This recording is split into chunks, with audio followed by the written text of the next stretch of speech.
Bismillahirrahmanirrahim. Alhamdulillahirabbil alamin. Assalatu wassalamu ala asrofil anbiya'i wal mursalin wa ala alihi washabihi ajmain, amma ba'du. Rabbi shrahli sadri wa yassirli amri wahlul 'uqdatam min lisani yafqahul qawli. Segala puji bagi Yang Maha Kuasa, Tuhan seluruh alam. Semoga salawat dan keselamatan tercurahkan selalu kepada Nabi dan Rasulnya, keluarga dan sahabat-sahabatnya. Assalamualaikum warahmatullahi wabarakatuh. Saya ucapkan banyak terima kasih kepada Ibu Kepala Sekolah, Bapak Ibu Guru yang kami hormati dan saya banggakan atas kesediaannya untuk hadir dalam kegiatan diseminasi hari ini.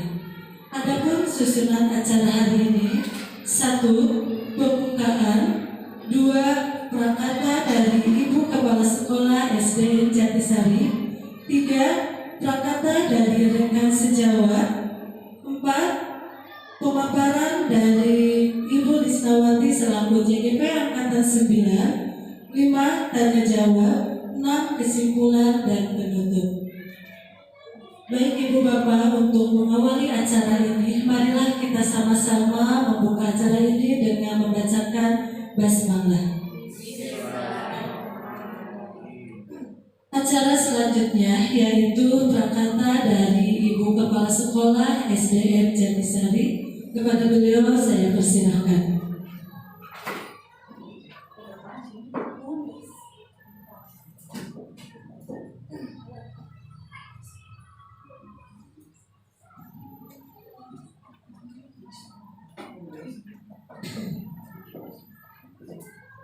Bismillahirrahmanirrahim.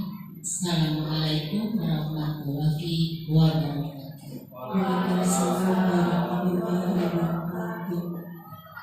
Alhamdulillah, alhamdulillah, wasyukurillah, wa nikmatillah.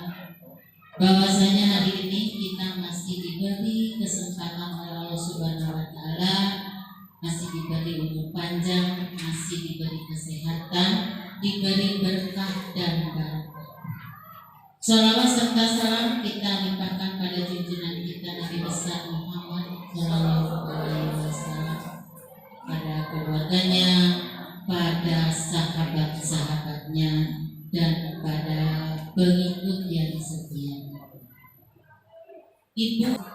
Ibu dan Bapak yang saya hormati, hari ini kita melaksanakan diseminasi yang ditampilkan oleh ibu kita, ibu guru hebat, ibu guru Lisnawati, ibu guru CGP kita. Mudah-mudahan ibu dan bapak hari ini bisa mengikutinya dengan baik, memberikan motivasi, memberikan dukungan. Mudah-mudahan dalam pelaksanaannya lancar semua, sehat semua, tidak ada hal apapun, lancar tanpa ekses. Ibu dan bapak, hari ini kita dukung Ibu Lisnawati. Mudah-mudahan Ibu Lisnawati dalam pelaksanaannya dalam keadaan sehat walafiat, semangat menjadi guru hebat. Alhamdulillah. Rupanya cukup sekian kata dari Ibu. Mudah-mudahan kita semua ada dalam lindungan Allah Subhanahu wa taala. Wabil taufiq wal hidayah. Wassalamualaikum warahmatullahi wabarakatuh. Waalaikumsalam warahmatullahi wabarakatuh. Terima kasih Ibu atas motivasinya untuk kita semua. Mudah-mudahan kita semua selalu diberikan kesehatan. Amin ya rabbal alamin. Lanjut untuk acara yang ketiga yaitu prakata dari rekan sejawat yang akan disampaikan oleh Ibu Silvi Urpah. Kepadanya kami persilahkan.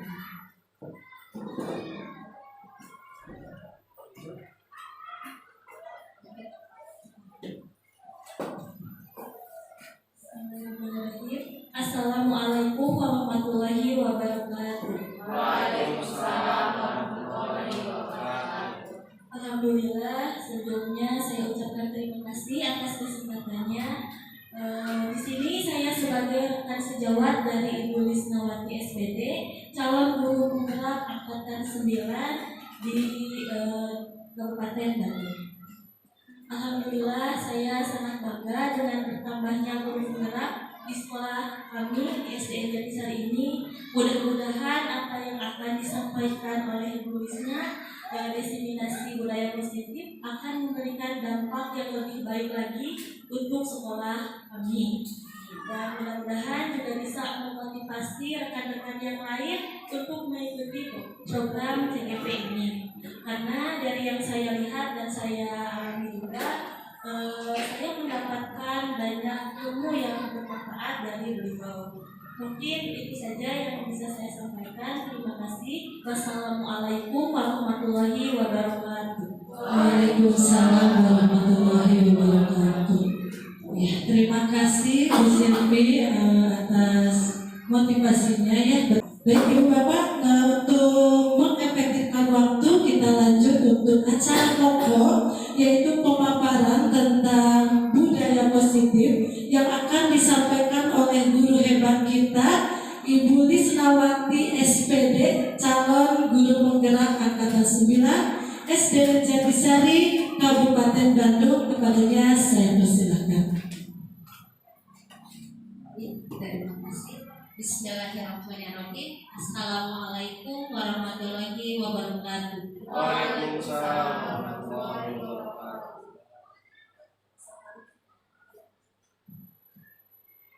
Alhamdulillah. Wassalatu wassalam ala Rasulillah. Alhamdulillah, pada kesempatan hari ini saya bisa menyampaikan diseminasi budaya positif. Tetapi sebelum ke materi, saya ingin mengucapkan beribu-ribu terima kasih terkhusus untuk Ibu Kepala kita tercinta, karena saya tidak mungkin seperti ini tanpa dorongan beliau. Dari angkatan 5 kita dimotivasi untuk mengikuti CGP, tapi kitanya saja yang susah. Padahal kita sudah mempunyai seorang pimpinan yang sungguh luar biasa, yang memberikan dukungan kepada para guru. Dan alhamdulillah akhirnya saya sama Bu Pipit alhamdulillah mengikuti CGP angkatan ke-9 dan alhamdulillah lulus. Meskipun tahapannya kalau kata Bu Yati mah aduhai ya, dari pretest pertama, karena kita CGP itu menjalani beberapa kali pretest ya, tapi alhamdulillah dengan dukungan selain dari Ibu Kepala Sekolah juga dari rekan-rekan itu sangat membantu kita sehingga alhamdulillah kita dapat lulus. Yang kedua, saya juga ingin mengucapkan banyak-banyak terima kasih kepada rekan-rekanku yang sudah mau meluangkan waktunya. Waktu yang seharusnya sudah pulang saya ganggu ya. Terima kasih yang sebesar-besarnya sudah memberikan juga motivasi ketika saya down ya, tidak karena manusiawi. Ada pasang surut, kadang sedang gembira, kadang juga sedang down, tapi alhamdulillah saya mempunyai rekan-rekan yang sangat hebat, yang sangat mendorong dan memotivasi, bahkan memberikan dukungan 100%. Apapun yang akan saya lakukan pasti mendapatkan motivasi dari rekan-rekan. Sekali lagi saya ucapkan banyak terima kasih, karena program ini tidak akan mungkin berjalan tanpa dukungan dari Ibu Kepala Sekolah, tanpa dukungan dari teman-teman. Karena program ini harus semuanya dilibatkan. Jadi kalau kita ingin sekolah kita maju, tidak cukup hanya CGP saja yang berperan, tapi semuanya harus berperan. Ya, pasti semua warga, diantaranya kepala sekolah, rekan-rekan, guru CGP juga peserta didik. Mungkin itu sedikit yang dapat saya sampaikan sebelum kepada materi. Sebelum kepada materi, kita ingin mengetahui dulu apa sih guru penggerak, meskipun mungkin kalau sekarang sudah tidak asing lagi ya guru penggerak itu, karena alhamdulillah sekarang sudah angkatan 10 apa 11 ya yang sudah dibuka, mau 11, alhamdulillah pasti ibu bapak guru hebat sudah tahulah dan sudah tidak asing lagi ya. Makanya ayo semangat yang belum, kita ikuti program guru penggerak ini ya. Selain pandang tentang guru penggerak, guru penggerak adalah program yang dibuat pemerintah yang bertujuan untuk meningkatkan kompetensi guru yang akan mendorong upaya peningkatan kualitas pendidikan baik di sekolah maupun di luar sekolah dengan menggunakan pendekatan andragogi dan blended learning. Yang saya pahami di dalam pendidikan guru penggerak ini, pendekatannya andragogi. Andragogi itu yang saya pahami adalah seni pengetahuan untuk membimbing orang dewasa dalam belajar. Sedangkan blended learning jadi pada secara luring dan daring ya. Jadi ada alurnya ya, alur merdeka. Mungkin Bu Ica ya sudah tahu, Bu Pipit ya, bahwa di dalam PGP ini ada yang disebut dengan alur merdeka. Jadi kita selama pendidikan di CGP ini ada alurnya. Pertama dari mulai diri, yang kedua eksplorasi konsep, kemudian ada ada ruang kolaborasi. Nah itu ya ada. Jadi nanti selain kita belajar secara mandiri, kita juga belajar secara berkelompok ya. Jadi ada alur. Selain tadi secara tadi, kita juga ada pembelajaran secara luring, yaitu di lokakarya. Dan alhamdulillah selain di lokakarya, kita juga mendapatkan bimbingan dari pengajar kami. Alhamdulillah. Nah, manfaat guru penggerak seperti yang tadi sudah dibahas sama Ibu moderator, bahwa betul banyak sekali manfaat yang saya rasakan dengan mengikuti program guru penggerak ini. Yang di modul 1 dibahas bahwa pembelajaran itu harus berpusat pada siswa. Jadi harus berpusat pada anak. Kita guru hanya menuntun saja, mengarahkan. Ya, itu ternyata betul sekali. Kita masih banyak kekurangannya dan masih banyak salahnya. Mudah-mudahan dengan mengikuti program guru penggerak ini, khususnya saya bisa lebih memperbaiki pembelajaran yang ada di kelas saya, dan umumnya mudah-mudahan saya juga bisa memberikan dampak positif untuk Bapak Ibu yang ada di SDN Jatisari. Manfaat yang pertama, mengembangkan kompetensi, tadi sudah dibahas ya. Jadi alhamdulillah mendapatkan ilmu yang sangat banyak. Yang kedua, pengalaman belajar mandiri dan kelompok terbimbing serta terstruktur. Nah, jadi alhamdulillah di pembelajaran di pendidikan guru penggerak ini, selain kita belajar mandiri, kalau mandiri kan tidak harus disuruh ya. Jadi harus kemauan kita sendiri. Kalau kurang males ya udah, pasti tertinggal. Kalau mandiri itu pasti kita punya apa? Punya kemauan sendiri tanpa, Masya Allah. Dengan mengikuti program guru penggerak, ilmunya sangat luar biasa. Bahkan di modul 1.4 ini banyak sekali ilmu-ilmu yang saya dapat dan bahkan baru saya tahu. Ya, nanti untuk selanjutnya di pemaparan materinya ya.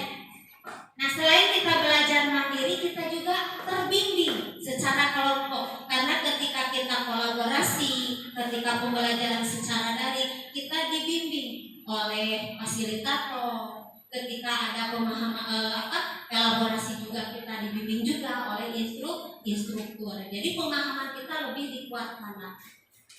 Yang ketiga, manfaat yang ketiga yaitu pengalaman belajar bersama dengan rekan guru lain yang sama-sama lolos. Nah ini Masya Allah subhanallahnya, saya merasakan alhamdulillah dengan adanya guru penggerak yang sudah lulus di sini. Jadi ayo mari kita sama-sama kita berkolaborasi, tapi bukan hanya untuk guru penggerak saja. Ayo ibu-ibu yang belum juga, kita sama-sama berkolaborasi untuk memajukan pendidikan khusus yang kecil aja lah dulu di sekolah kita. Mudah-mudahan dengan bertambahnya guru penggerak di SDN Jatisari bisa menjadikan bisa menjadikan sekolah kita menjadi sekolah yang lebih baik.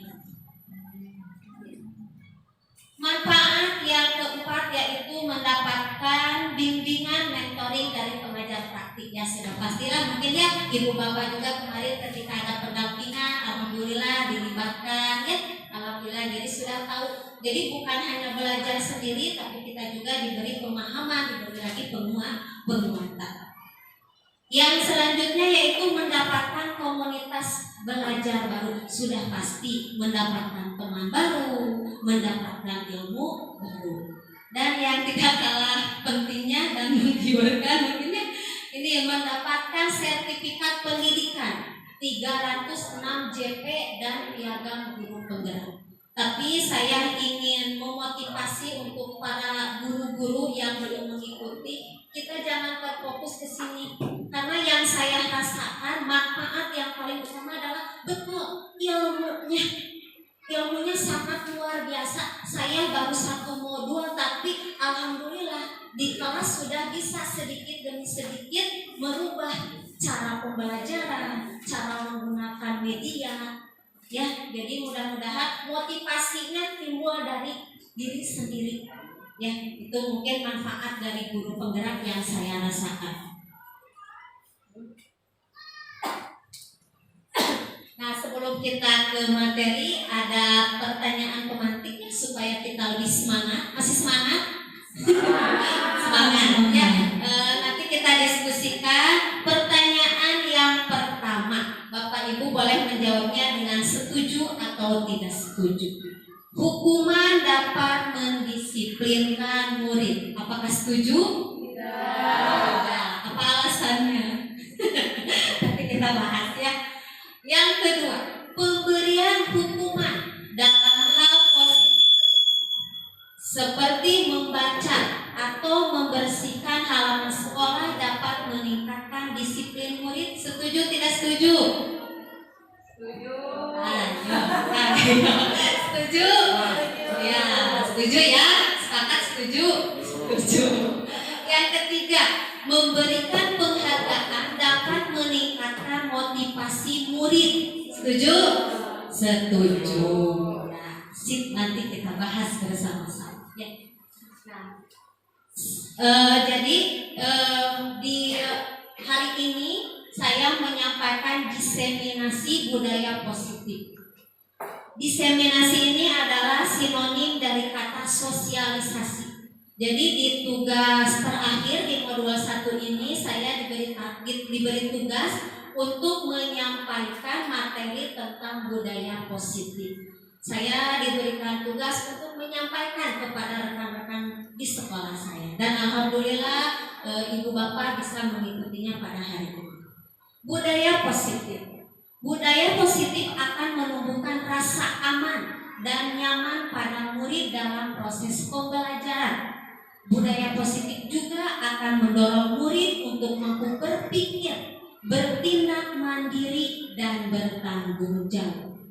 Budaya positif, mungkin kita sudah kenal budaya itu kebiasaan. Ya, positif hal yang baik. Jadi ketika di sekolah kita, di kelas kita sudah ada budaya positif, maka akan menumbuhkan pada peserta didik dan kita juga sebagai pendidik akan tumbuh rasa aman dan nyaman ketika dalam pembelajaran. Selain itu juga dapat mendorong murid untuk berpikir, untuk bertindak mandiri, dan untuk bertanggung jawab. Jadi maksud disiplin di sini ada kalanya kan kita mah tahunya disiplin teh bahwa harus taat aturan. Ya, harus seperti ini. Sebetulnya disiplin di sini adalah rasa yang timbul dari diri sendiri, mewujudkan apa yang kita lakukan nanti dapat dipertanggungjawabkan. Jadi penguasaan terhadap dirinya, disiplin tanpa harus ada diiming-iming sama orang lain. Itu sebetulnya yang disebut dengan disiplin. Itu disiplin positif.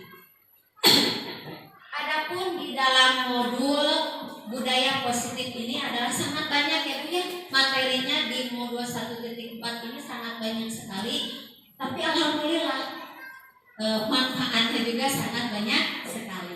Adapun konsep-konsep dalam modul budaya positif ini, yang pertama adalah disiplin positif dan nilai-nilai kebajikan universal. Yang kedua ada teori motivasi, hukuman, penghargaan, dan restitusi. Yang ketiga ada keyakinan kelas. Yang keempat ada kebutuhan dasar manusia. Yang kelima ada 5 posisi kontrol sebagai guru. Dan yang terakhir segitiga restitusi. Nah inilah materi-materi yang saya pelajari di modul 1.4. Disiplin positif.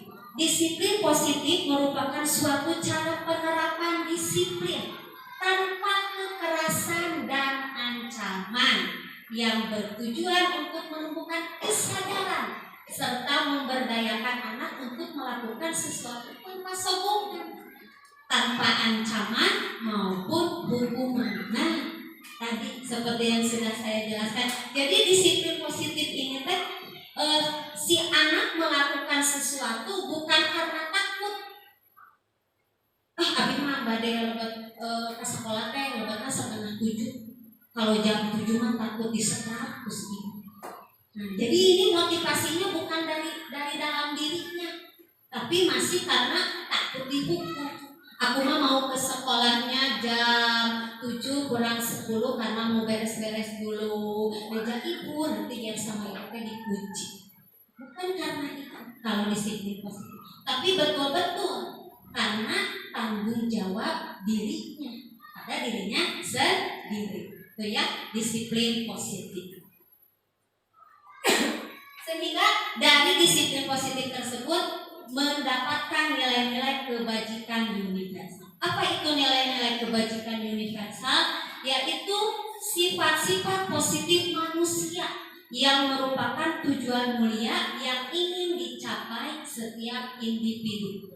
Nilai-nilai tersebut bersifat universal dan lintas bahasa, suku bangsa, agama, maupun latar belakang. Nilai-nilai kebajikan yang ingin dicapai oleh setiap anak Indonesia kita kenal sebagai profil pelajar Pancasila. Pastinya terserang lah ya, karena sekarang kita digalakkan ya untuk profil pelajar Pancasila. Ada berapa dimensi? Nah, masih ingat? Masih ingat.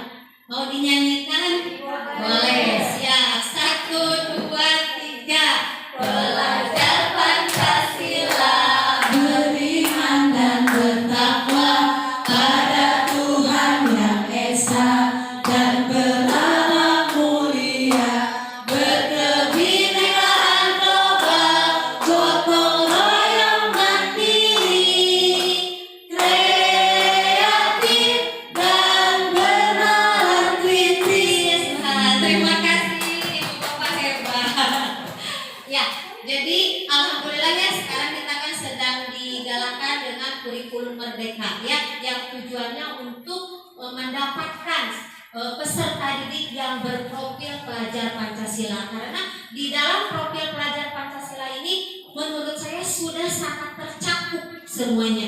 Dari pertama dari beriman dan bertakwa kepada Tuhan Yang Maha Esa, berakhlak mulia, gotong royongnya ada, berkebinekaannya ada, terus kreatif, siswa dituntut untuk kreatif, untuk bernalar kritis dan juga untuk mandiri. Nah, sekarang materi selanjutnya yaitu motivasi perilaku manusia. Mungkin Bapak Ibu sudah tahu bahwa motivasi itu ada dua ya. Ada motivasi yang berasal dari luar atau ekstrinsik, dan ada motivasi yang berasal dari dirinya sendiri, yaitu motivasi intrinsik.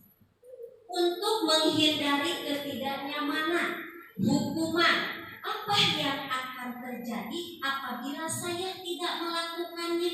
Nah, ada kalanya kita juga seperti itu. Tapi mudah-mudahan ibu bapak guru mantunya. Jadi kita melakukan sesuatu itu hanya untuk menghindari ketidaknyamanan. Nah, mudah-mudahan tidak kalau kita, tapi kita juga berharap ya murid anak didik kita juga kalau melakukan sesuatu itu tidak atas ketidaknyamanan. Kalau bisa karena dia atas kesadarannya sendiri. Nah, kalau seseorang melakukan sesuatu untuk menghindari ketidaknyamanan atau hukuman, berarti murid melakukan disiplin diri karena takut dihukum, dan ini merupakan motivasi ekstrinsik. Jadi dari luar, bukan dari dirinya sendiri. Yang kedua, ada anak ketika melakukan sesuatu hanya untuk mendapatkan imbalan dari orang lain atau instansi. Nah, contohnya kita berikan ibu ya karena ada maunya, bukan karena kemauan sendiri. Nah, ini juga sama merupakan motivasi ekstrinsik. Sedangkan yang ketiga yaitu untuk menjadi orang yang mereka inginkan dan menghargai diri sendiri dengan nilai-nilai yang mereka percaya. Orang dengan motivasi ini akan bertanya, akan menjadi orang yang seperti apa apabila saya melakukannya.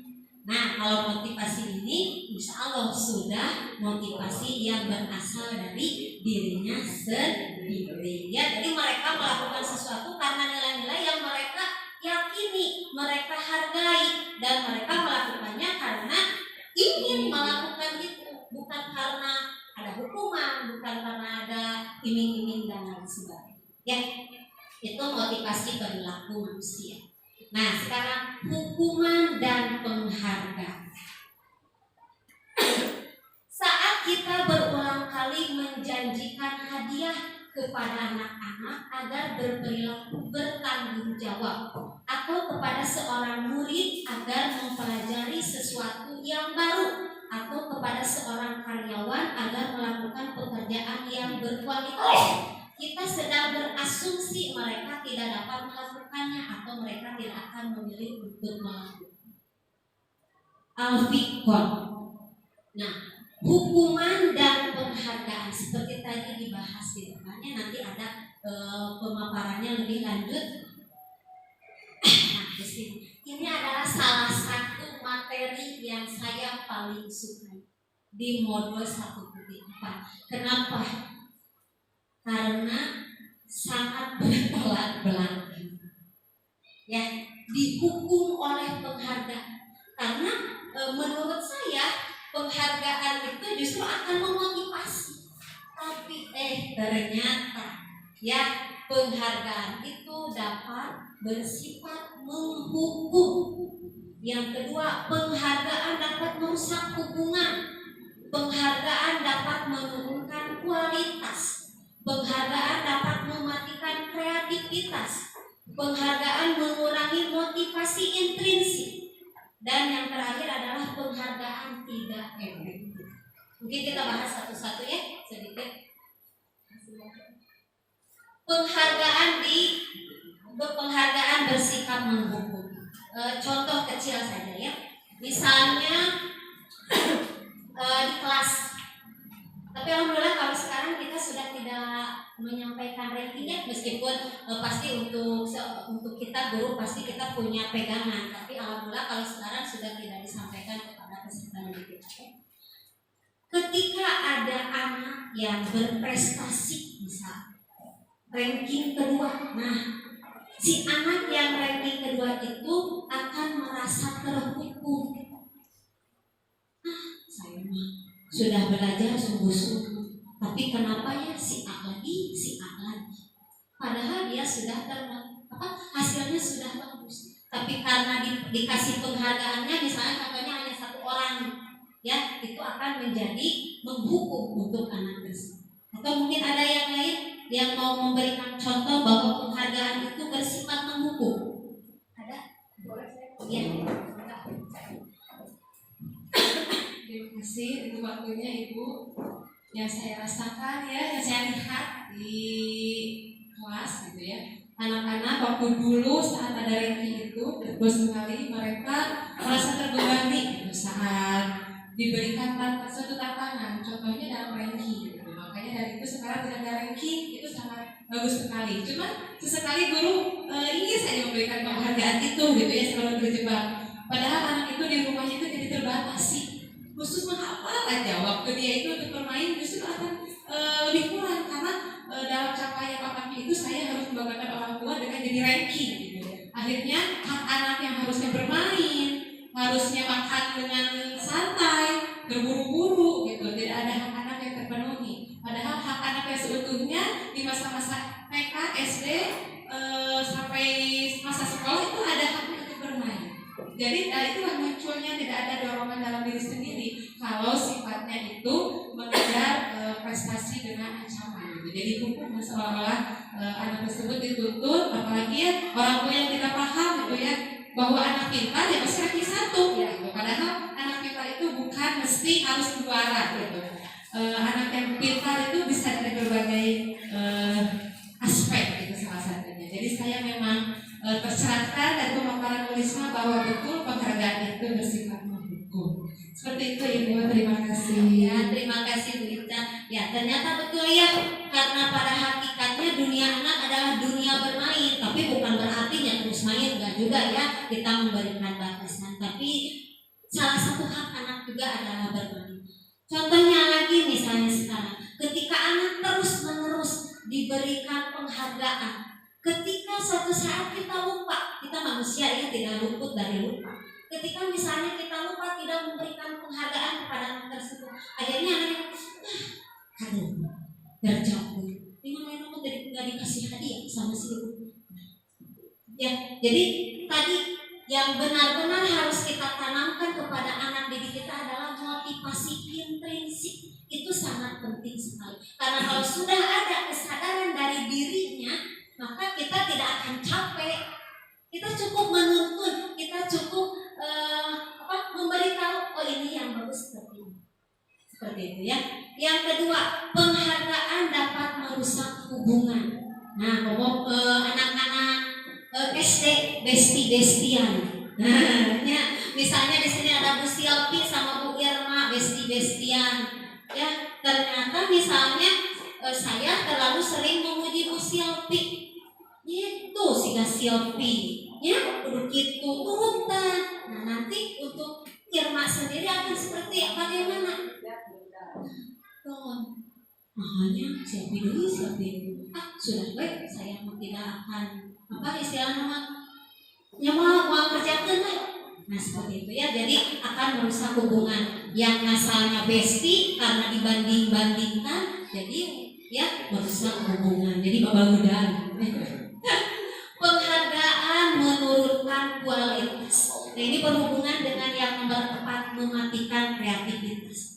Ada suatu bacaan kalau di LMS ya, ketika mahasiswa sedang mengadakan PKL, mahasiswa tersebut disuruh membuat suatu karya tulis setiap seminggu sekali dimasukkan ke redaksi. Nah setelah beberapa kali membuat karya tulis tersebut, akhirnya karya tersebut dikasih imbalan. Nah, setelah dikasih imbalan ternyata si kualitas dan kreativitasnya jadi apa? Jadi padam. Kenapa jadi padam?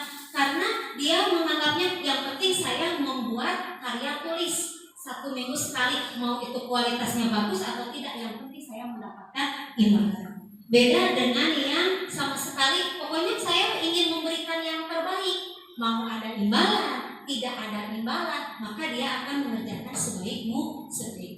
Itu ya, penghargaan yang ketiga dan keempat. Yang selanjutnya, penghargaan mengurangi motivasi intrinsik. Betul sekali tadi. Contoh di kelas, ketika anak didik saya belajar dengan saya tertib, bisa nurut, ya, termotivasi. Ketika suatu saat misalnya saya tidak bisa hadir, datanglah guru yang lain. bertanya-tanya guru, kayaknya mah ketika sama nulisnya masih seperti ini misalnya, tapi kenapa anak ketika pembelajaran saya jadi seperti ini? Nah, karena anak diam, karena anak nurut, itu hanya karena siapa? Karena saya, karena ibu gurunya, karena wali kelasnya. Jadi dorongannya bukan dari dirinya. Karena ada ibu guru, ibu guru saya mah Risma. Ketika masuk Bu Wulan, Bu Wulan mah bukan ibu guru atau bukan wali kelas saya. Jadi ngasal misalnya belajar. Nah, itu berarti akan mengurangi juga ya penghargaan. Dan tulis nama misalnya kalau kita bisa ke depan selalu dikasih permen misalnya, Bu Wulan enggak, saya mau belajarnya biasa-biasa aja. Jadi akan merusak motivasi ya. Dan yang terakhir, penghargaan tidak efektif. Ya mungkin dari pemaparan yang 1, 2, 3, 4, 5 ya sudah pasti bahwa motivasi penghargaan itu tidak efektif ya.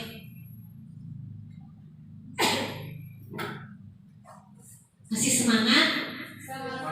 Nah, mungkin biar tidak dia ngantuk mau ice drinking dulu biar semangat karena ibu-ibu juga kadang kuliah ngantuk kalau hanya mendengarkan kan juga harus ikut gerak ya.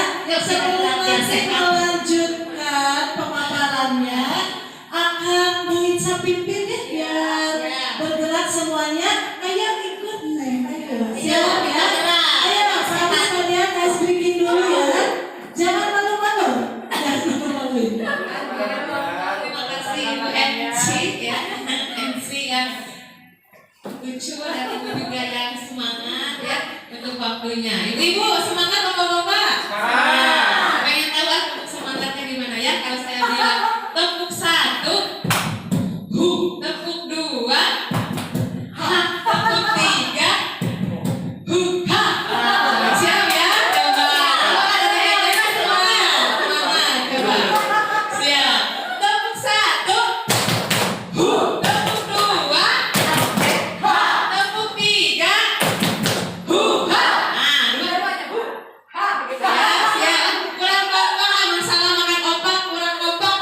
Siap, sekali lagi. Tepuk 1, tepuk 2, tepuk 3, Nah, masih tidak konsentrasi ya, supaya konsentrasi ya. Bu, di sini ada bulan-bulan menghilang ya. Kita akan tebak sesuatu dari akhir kata tersebut.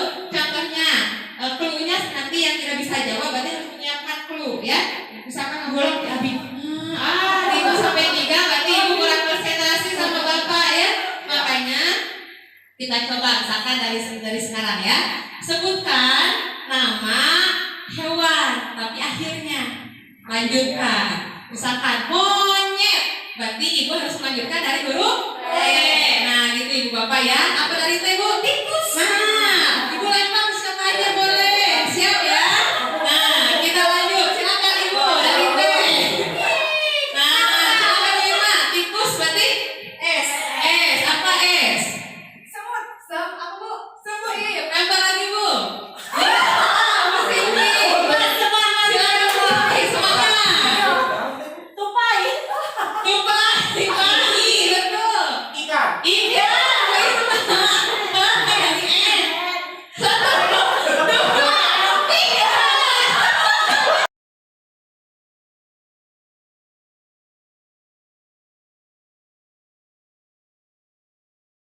Juga ke pemaparan ya.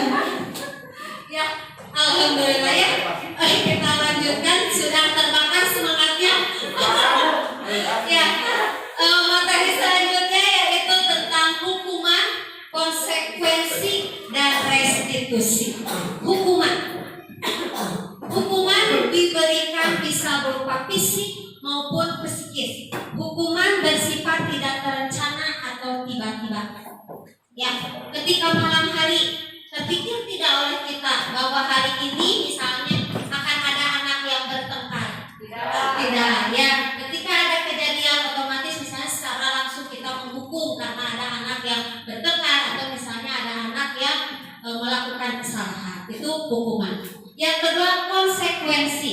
Biasanya konsekuensi itu sudah terencana dan sudah disepakati bersama, sudah dibahas dan disetujui oleh murid dan guru. Umumnya bentuk-bentuk konsekuensi ini dibuat oleh pihak guru atau sekolah, dan murid sudah mengetahui sebelumnya konsekuensi yang akan diterima bila ada pelanggaran. Ya, contohnya misalnya ketika anak tidak mengerjakan PR, nah kita sudah menentukan ketika anak akan diberi sesuatu, misalnya akan diberi hukuman ya lebih ke konsekuensi. Nanti anak mau diberikan apa nih ketika anak sudah 3 kali tidak mengerjakan tugas misalnya, ya seperti itu. Dan yang ketiga ada restitusi, yaitu memberikan alternatif solusi, merupakan proses kolaboratif yang mengajarkan murid untuk mencari solusi untuk masalah dan membantu murid berpikir tentang orang seperti apa yang mereka inginkan dan bagaimana mereka harus memperlakukan orang lain menurut dosen 1996. Ini ya perbedaan antara hukuman, konsekuensi, dan restitusi. Nah, materi selanjutnya yaitu tentang kesepakatan dan keyakinan kelas. Keyakinan kelas merupakan sesuatu yang dapat diterapkan di lingkungan kelas. Pembuatan keyakinan kelas melibatkan semua warga kelas dan dapat ditinjau kembali dari waktu ke waktu. Mungkin kalau dulu-dulu kita mengenalnya dengan peraturan. Nah ya, kalau sekarang lebih ke kesepakatan atau keyakinan kelas. Kenapa harus keyakinan kelas? Ya, tidak peraturan kelas. Karena keyakinan itu kita buat dari lingkup terkecil kita. Contohnya di kelas. Jadi kelas seperti apa yang mereka inginkan? Contohnya kelas 3 akan membuat kesepakatan kelas. Jadi apa-apa saja yang mereka inginkan supaya kelasnya menjadi nyaman, aman misalnya. Jadi dari kemauan dirinya sendiri. Akan beda ya kalau dari datangnya dari mereka seperti itu ya.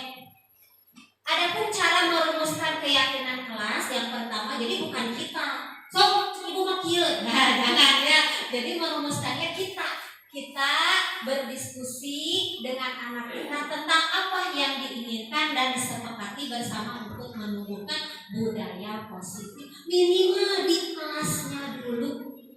Nanti kalau misalnya di kelas sudah terwujud, ya sudah dilaksanakan, baru nanti kita ke lingkup yang lebih besar lagi, yaitu di sekolah. Ya, ada juga hal-hal yang harus diperhatikan dalam membuat keyakinan kelas. Yang pertama, jangan menggunakan kalimat yang negatif. Ubahlah kalimat negatif menjadi kalimat positif. Contoh, diusahakan, pasti susah ya ibu dan bapak ya, karena kita terbiasanya tidak buang sampah sembarangan. Nah, seharusnya ganti, buanglah sampah pada tempatnya. Tidak boleh berlari-larian di kelas, kita ubah berjalanlah ketika kita di kelas, seperti itu ya. Jadi kata-kata negatifnya dihapuslah menjadi kalimat-kalimat yang lebih positif. Yang kedua, jangan terlalu banyak ketika kita membuat keyakinan kelas.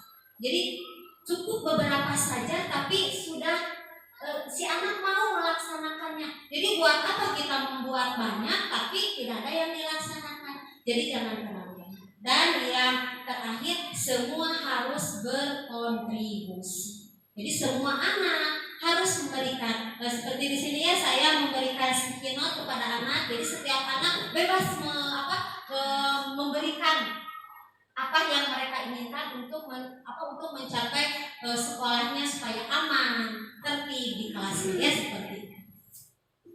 Materi selanjutnya yaitu tentang 5 kebutuhan dasar manusia. Nah, kelima kebutuhan dasar ini harus terpenuhi. Karena apa? Karena nanti. Yang pertama adalah kebutuhan bertahan hidup.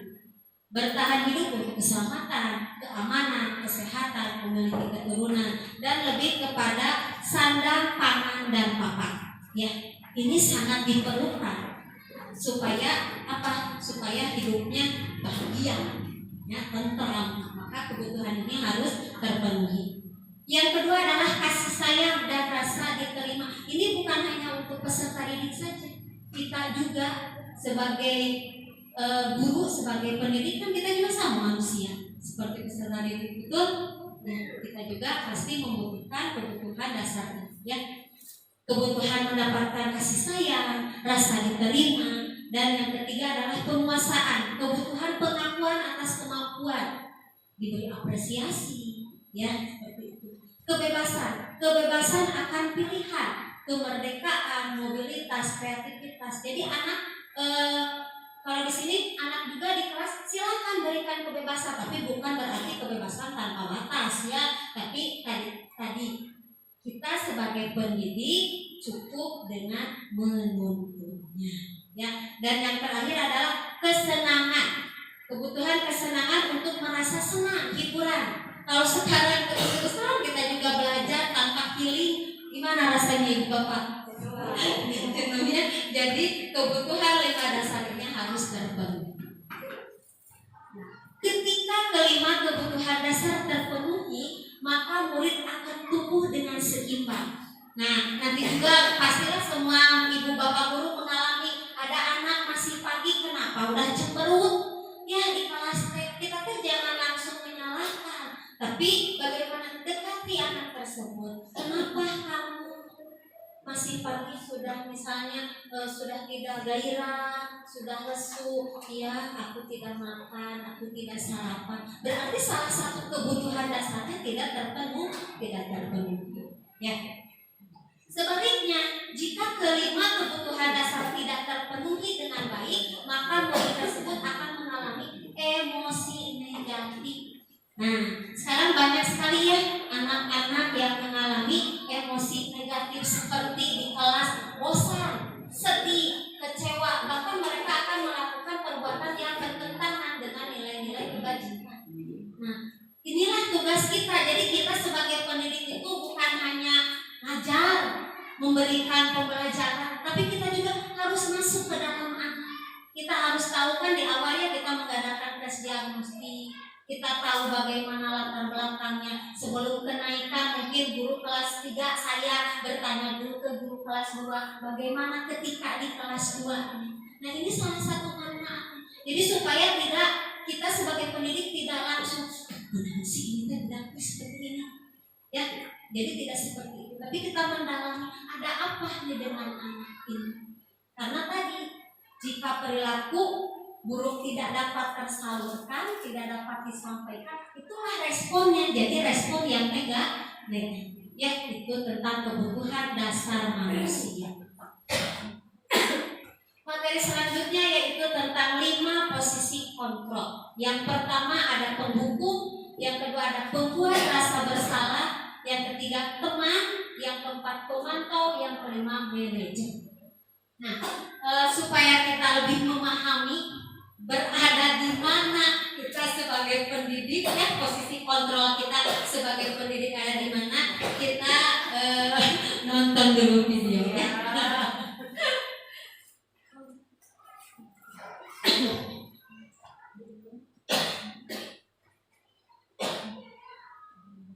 Silakan, boleh sambil Ya, tidak apa-apa. apa ya, santai saja lah ya.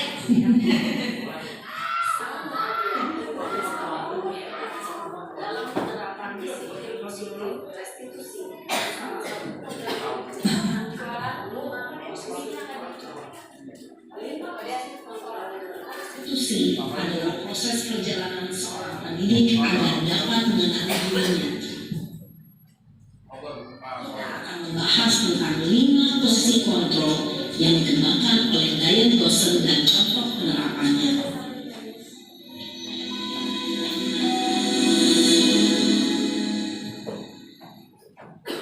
5 posisi kontrol itu adalah 1. Posisi penghukum, 2. Posisi pembuat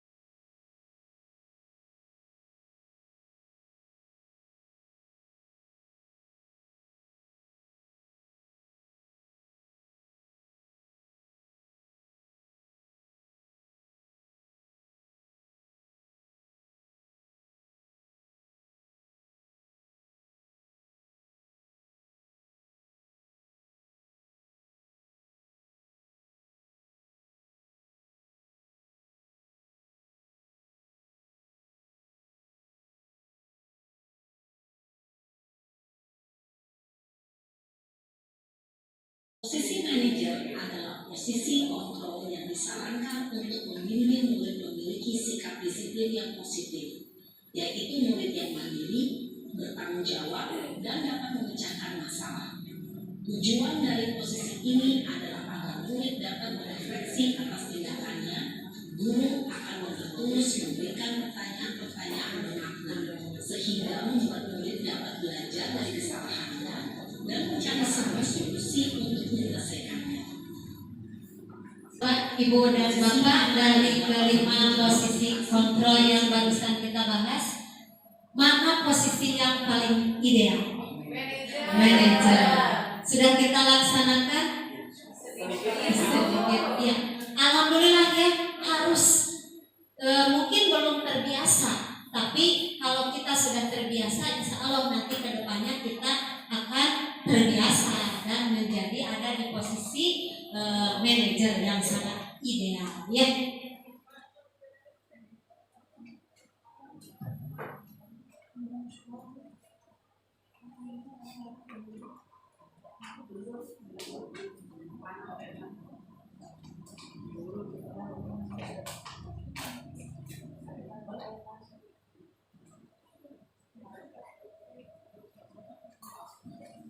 Adapun tujuan mempelajari 5 posisi kontrol, yang pertama adalah guru dapat melakukan refleksi atas disiplin yang dijalankan selama ini dan dampaknya untuk murid-muridnya. Yang kedua, guru dapat menerapkan disiplin restitusi di posisi manajer, minimal sebagai pemantau, agar dapat menghasilkan murid yang bertanggung jawab, mandiri, dan merdeka. Dan yang ketiga adalah guru dapat menganalisis secara kritis, reflektif, dan terbuka atas penemuan diri yang didapatkan dari mempelajari posisi 5 kontrol. Jadi dengan kita mengetahui posisi kita, khususnya yang posisi yang manajer, jadi kita tidak akan menyalahkan anak, tapi anak akan belajar dari kesalahan. Materi terakhir itu tentang segitiga restitusi. Semangat. Satu lagi. Semangat. Restitusi adalah proses menciptakan kondisi bagi murid untuk memperbaiki kesalahan mereka, sehingga mereka bisa kembali pada kelompok mereka dengan karakter yang lebih kuat. Restitusi juga merupakan proses kolaboratif yang mengajarkan murid untuk mencari solusi untuk masalah mereka dan membantu murid berpikir tentang orang seperti apa yang mereka inginkan, tujuan mulia, dan bagaimana mereka harus memperlakukan orang lain menurut dosen 2004. Nah, di sini ada tahapan. Jadi di dalam segitiga restitusi itu ada 3 tahapan. Yang pertama yaitu menstabilkan identitas. Jadi ketika kita menghadapi anak yang bermasalah, hal yang pertama harus kita lakukan adalah menstabilkan identitas. Yang menstabilkan identitas itu adalah kita semua akan melakukan hal terbaik yang bisa kita lakukan. Nanti ada videonya supaya kita lebih paham bagaimana cara menangani anak yang bermasalah. Tahapan yang kedua yaitu validasi tindakan yang salah. Semua perilaku pasti memiliki alasan, seperti tadi Naren. Kenapa dia sampai terlambat 20 menit? Dia memiliki alasan karena tidak menyetel alarm sehingga bangunnya siang. Ya. Dan tahapan yang ketiga yaitu menanyakan keyakinan kelas. Kita bisa menuntut siswa untuk memperbaiki kesalahannya. Jadi si siswa itu memperbaiki kesalahannya bukan dari kita, tapi dari kesadaran anak tersebut. Supaya lebih memahami tentang segitiga restitusi, kita lihat dulu ya video sedikit.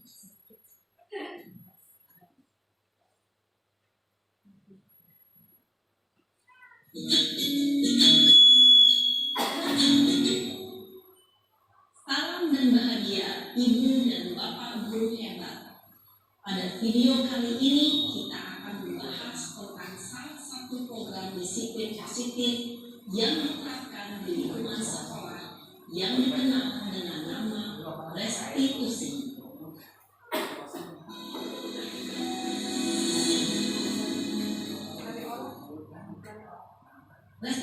ini dikembangkan oleh pakar pendidikan dari Boston, berlandaskan pada teori kontrol Dr. William Blazer. Segitiga restitusi adalah suatu proses dialog yang dijalankan oleh guru atau orang tua agar dapat menghasilkan murid yang mandiri dan bertanggung jawab. Pada saat guru di posisi manajer, aspek yang dikembangkan pada murid adalah motivasi intrinsik, sehingga penanaman nilai-nilai kebajikan dapat tumbuh dan berkembang menjadi suatu kebiasaan positif yang akhirnya membentuk karakter murid. Proses dialog ini terdiri dari 3 langkah yang digambarkan pada ketiga sisi pada segitiga restitusi. Sisi pertama adalah menstabilkan identitas. Sisi yang kedua adalah validasi tindakan yang salah. Dan sisi yang ketiga adalah menanyakan keyakinan. Ibu dan bapak guru, berikut ini akan ditunjukkan bagaimana seorang guru berada dalam posisi manajer menggunakan penerapan segitiga restitusi.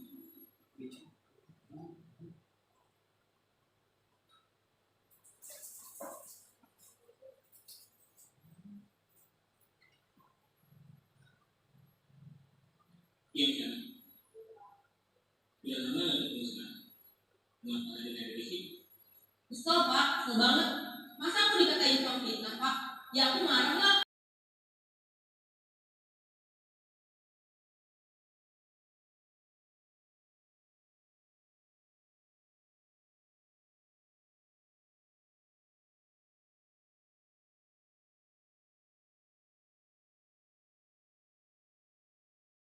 Iya Bu ya, Ibu Bapak, tentang yang pertama, tahapan yang pertama itu menstabilkan identitas berdasarkan prinsip membuat kesalahan adalah bagian dari proses pembelajaran. Jadi kita tidak langsung menyalahkan, tapi memvalidasi dulu ya. Kita juga bilang bahwa tidak ada manusia yang sempurna misalnya ya, seperti itu. Berperan mengisi identitas murid dan identitas gagal ke identitas sukses ya. Yang selanjutnya yaitu tahapan kedua tadi validasi tindakan salah. Jadi meskipun dia sudah melakukan kesalahan, tapi kita sebagai guru harus harus dengan senang hati menindaknya. Ya, kalau bahasa Sunda mah kena soweah ka budak teh. Ya, jadi jangan langsung menyalahkan anak, tapi kita harus mencari apa alasan mengapa anak tersebut melakukan itu. Dan yang terakhir yaitu menanyakan keyakinan. Karena tadi kita sudah membuat keyakinan, apakah perilakunya itu sesuai dengan keyakinan yang telah dibuat, kita kembalikan lagi kepada anak tersebut. Jadi anak akan belajar dari kesalahannya tanpa kita kasih tahu secara langsung bahwa dia itu salah. Tidak seperti itu, tapi dia akan belajar dengan sendirinya. Oh iya, ternyata apa yang saya lakukan adalah salah, dan dia akan mencari solusinya sendiri. Bagaimana kalau seperti ini Bu? Nanti kita tinggal meluruskan dan menambahkan. Itu mungkin untuk segitiga restitusi. Adapun tujuan dari segitiga restitusi yang pertama yaitu guru mengetahui restitusi sebagai salah satu cara menanamkan disiplin positif pada murid sebagai bagian dari budaya positif di sekolah. Yang kedua, guru dapat menerapkan restitusi dalam membimbing murid berdisiplin positif agar menjadi murid yang merdeka. Dan yang ketiga adalah guru dapat menganalisis dengan sikap reflektif dan kritis dalam penerapan disiplin positif di lingkungan. Jadi bukan hanya anak ya, kita juga sebagai guru kita juga harus merefleksi apa-apa yang sudah kita lakukan selama di dalam pembelajaran. Sebagai penutup, alhamdulillah ya, materi kita yang luar biasa ini saya tutup dengan mengutip pernyataan dari Walt Disney. Semua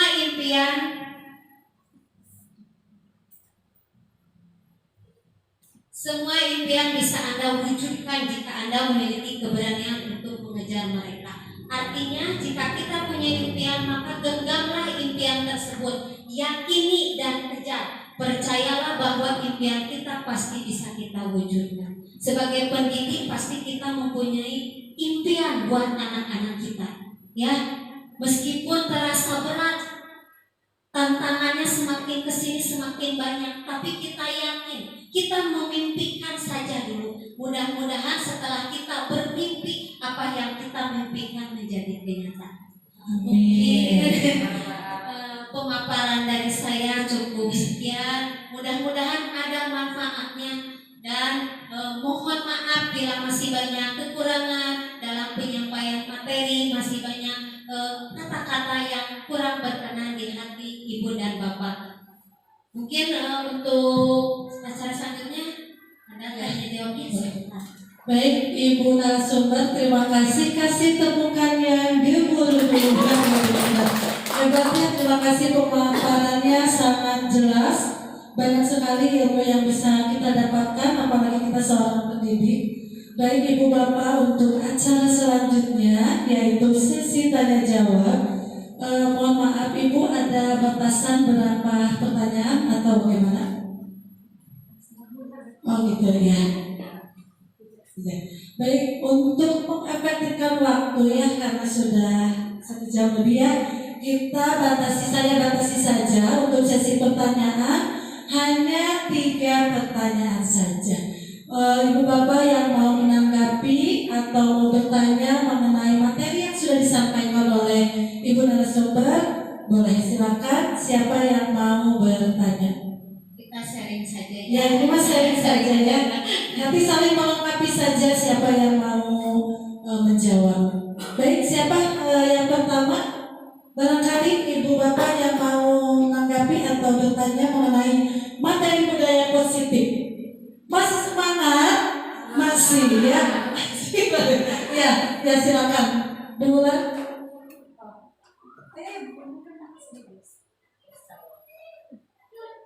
Bismillahirrahmanirrahim. Assalamualaikum warahmatullahi wabarakatuh. Waalaikumsalam warahmatullahi wabarakatuh. Ibu izin bertanya, menurut Ibu apa nilai-nilai dan peran yang harus dimiliki oleh seorang guru penggerak? Ya. Mungkin cukup segitu pertanyaan dari saya. Terima kasih. Wassalamualaikum warahmatullahi wabarakatuh. Waalaikumsalam warahmatullahi wabarakatuh. Kita tampung dulu atau langsung dijawab? Ibu Nana? Ya. Ibu Wisna, langsung dijawab saja. Satu-satu saja ya. Saya ulangi untuk pertanyaan yang pertama dari Bu Wulan. Apa nilai dan peran guru penggerak apa?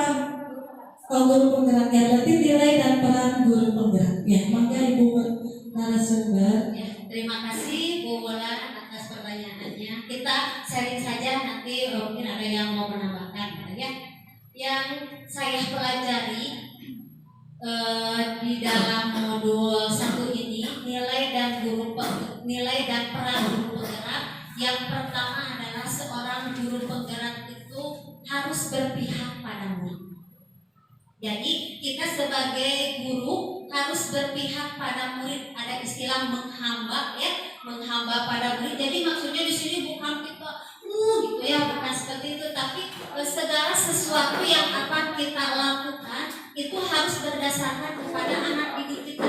Harus melihat, karena kita kan memiliki murid yang beragam ya, memiliki keunikan masing-masing. Nah, kita harus memprioritaskan apa yang dibutuhkan oleh anak tersebut. Yang kedua, nilai guru penggerak adalah mandiri.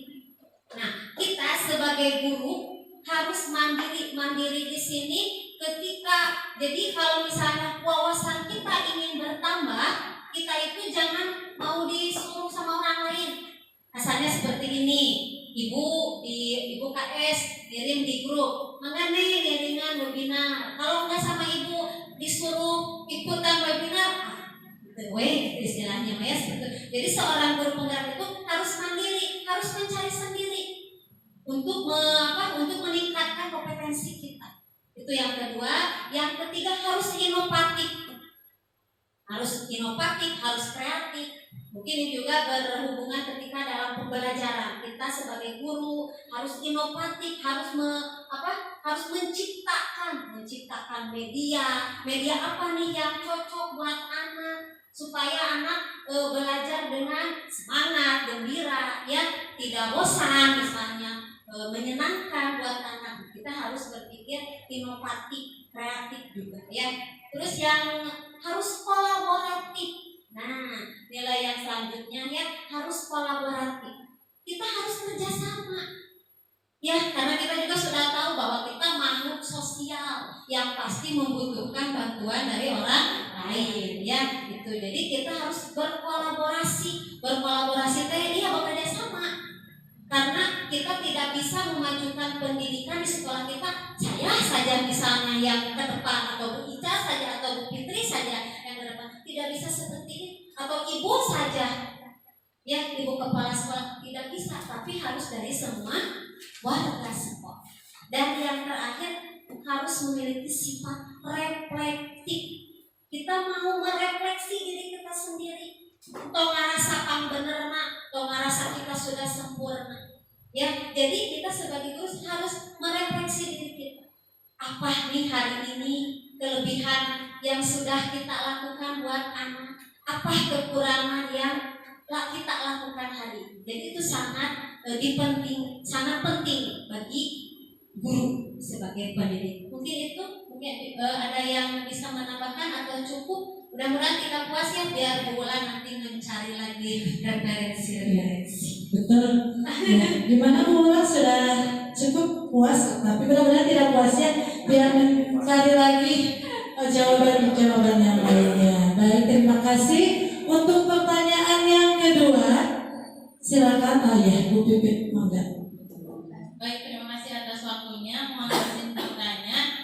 Ini mungkin melanjutkan atau tadi ada kaitannya dengan Bu Risma menjelaskan ada istilah yang pendidikan yang menghamba pada siswa. Mungkin itu tadi juga penjelasan yang Ibu sebelumnya mungkin arahnya ke sana gitu ya. Nah, yang saya ingin tanyakan adalah bagaimana atau seperti apa relevansi istilah ini dikemukakan oleh Raja Dewantara ya. Nah, relevansinya dengan kita, peran kita seorang guru. Iya, terima kasih. Silakan Bu Risma langsung saja menjawab. Tentang menghamba ya tadi ya, menghamba kepada siswa. Ya, jadi ini pengalaman saya lagi pribadi ya. Yang saya rasakan ketika di dalam pembelajaran tadi seperti sudah saya jelaskan bahwa selama ini pembelajaran yang saya lakukan adalah saya yang sebagai bukan lakonan istilah namanya berpusat pada guru. Nah, seharusnya kita itu pembelajaran itu berpusat kepada murid. Jadi murid maunya seperti apa? Nah, salah satunya kan tadi dengan cara kita harus melihat dulu sebelum kita pembelajaran, di awal pembelajaran kita mengadakan tes diagnostik supaya kita tahu ini anak maunya kemana, belajarnya mau diarahkan kemana. Karena anak kan unik ya, tidak semua anak bisa diam duduk beberapa jam ya, apalagi di kelas kecil ya Bu ya. Di kelas kecil itu daya konsennya itu kan sangat tipis sekali ya, baru duduk sebentar terus kemana lagi ya. Jadi maksudnya di sini kita harus tahu gaya belajar siswa ini seperti apa. Jadi menghamba di sini seperti itu. Relevansinya dengan kita sebagai guru ya tadi kita harus mengutamakan apa yang dibutuhkan oleh peserta ini. Itu mungkin. Gimana Bu Pipit sudah? Ya, terima kasih. Mungkin bisa saja kenapa mengambil kata menghambakan anak, biar kata-kata itu menjadikan kita penasaran apa sih menghambakan anak, sehingga kita termotivasi untuk membaca gitu ya. Mungkin itu kata-kata yang biar kita penasaran gitu. Baik, untuk pertanyaan terakhir siapa yang mau? Silakan Bu Irma, silakan. Bismillahirrahmanirrahim. Assalamualaikum warahmatullahi wabarakatuh. Terima kasih kepada Bu Risma atas pemaparannya tadi. Mohon izin bertanya, apa saja peran guru penggerak di komunitas praktis? Terima kasih. Ya. Silakan. Tapi ini modul yang sudah ada. Komunitas praktis. Jadi komunitas praktis itu suatu kumpulan Kalau kemarin mas saya beranggapannya contoh dari komunitas praktisi itu adalah KKG saja contohnya, atau PGRI, kita di bawah naungan PGRI. Ternyata komunitas praktisi itu bisa kita lakukan di sekolah kita. Nah, apalagi di sini alhamdulillah ya, biasanya Jatisari sudah banyak guru penggeraknya ya. Jadi mudah-mudahan Bu Ica, Bu Pipit, Bu Sarah, Bu Yati dan guru-guru hebat yang lainnya kita bisa berkolaborasi. Ya, kita bisa membuat suatu komunitas praktisi. Jadi komunitas praktisi itu wadah ya, wadah kita untuk sharing.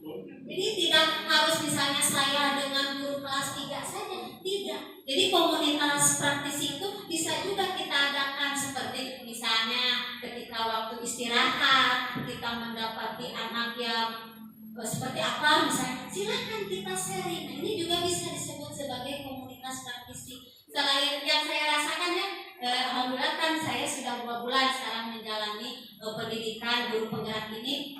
Alhamdulillah ketika istirahat ada teman yang tanpa sengaja sebetulnya mencor-corkan ke dia gitunya bari sama, tapi alhamdulillah dengan adanya masalah, bukan alhamdulillah ada masalah ya, tapi si teman itu teh curhat ke saya. Selain itu bisa menggali lagi pelajaran-pelajaran yang ada di modul, jadi teringat kembali.